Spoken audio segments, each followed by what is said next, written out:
भारतीय सभ्यता व संस्कृति में अनेक महर्षि, मुनि, आचार्य, विद्वान उत्पन्न हुए हैं, जिनका वर्णन वेद, पुराण आदि ग्रंथों में मिलता है। इन्हीं में से एक है लंकेश्वर रावण, जो कि महापंडित, महायोद्धा, महायोगी, महाभोगी, महातपस्वी आदि अनेक उपाधियों को धारण करने वाला था। रावण ने अपनी शक्तियों से त्रिलोक पर भी अपना आधिपत्य स्थापित कर लिया था। रावण ने अपने प्रयोजनों को पूरा करने के लिए शस्त्र और शास्त्र दोनों साधनों को अपनाया। वह तंत्र शास्त्र का परम ज्ञाता था। उसने औषध ज्ञान को स्वयं जांचा परखा और फिर प्रयोग किया था। शिव पुराण के अनुसार उसी रावण के द्वारा उपदिष्टित विषयों को समय समय पर उनका पुत्र इंद्रजीत मेघनाद ने संग्रहित कर रावण संहिता के रूप में प्रकट किया था। इन्हीं सब विषयों का उल्लेख डॉक्टर सुरकांत झा ने सरल भाषा में अपनी पुस्तक रावण संहिता में किया है।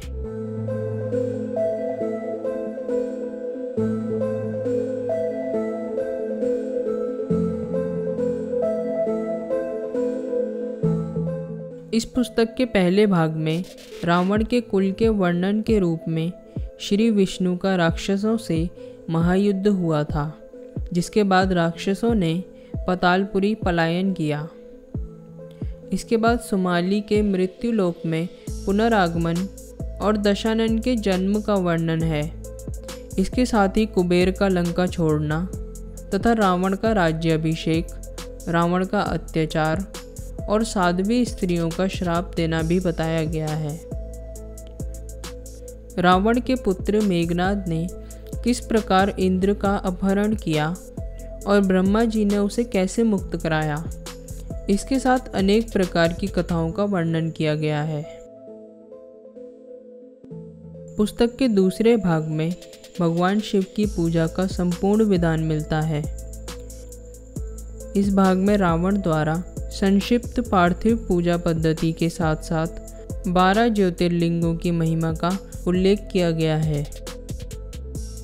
पुस्तक का तीसरा भाग, जो कि योग साधना पर आधारित है, इसमें स्थूल ध्यान विधि, सूक्ष्म ध्यान के साथ समाधि भेद को बताया गया है।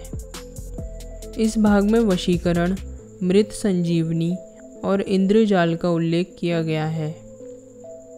इसमें सर्व कार्य साधक एवं विघ्न विनाशक मंत्र तथा अन्य सिद्ध मंत्रों के साथ 8 प्रधान यक्षिणियों की साधना विधि बताई गई है।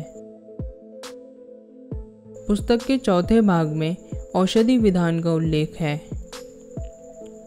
पुस्तक का अंतिम भाग जातक निरूपण को दर्शाता है, जिसमें ज्योतिष शास्त्र का स्वरूप, चक्र पूजन विधि के साथ साथ जातक में आयु निरूपण और मृत्यु समय विचार बताया गया है।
इस पुस्तक में सभी विषयों को मूल उच्चारण मंत्र के साथ सरल हिंदी भाषा में उनका अर्थ, प्रयोग विधि और मिलने वाले फल की व्याख्या की गई है।